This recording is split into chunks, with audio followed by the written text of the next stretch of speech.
Hello everyone. This question is question number 23 from GATE DA 2024, and the question is, let H1 and H2 be two admissible heuristics used in A star search. Which one of the following expressions is always an admissible heuristic? Right, and four options are given.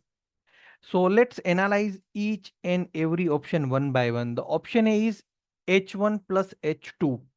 Right. So this expression is not guaranteed to be admissible.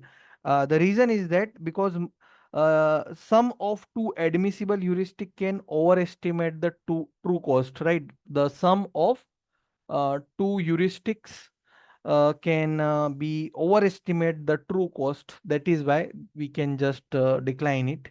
The second one is H1 into H2. So this expression is also not guaranteedly to be admissible. The reason is again too admissible because a multiplication factor can lead to a value which is greater than the value which is going to be greater than the actual value or true cost.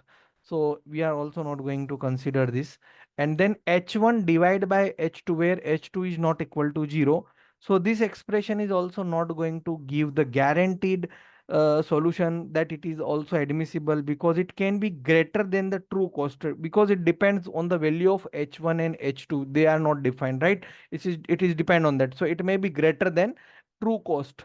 But if I will write, or I will focus on option D, that is H1 minus H2, then the absolute difference between two admissible heuristics, the absolute difference between two admissible heuristic is always an admissible heuristic, because it cannot exceed the true cost. Obviously it cannot exceed the true cost.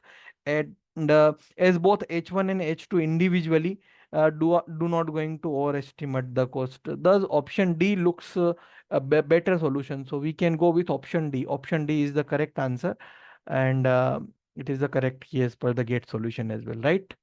Hope it is understandable. Thank you so much. Please do subscribe and like the video. Have a nice day. Jai Hind, Jai Bharat.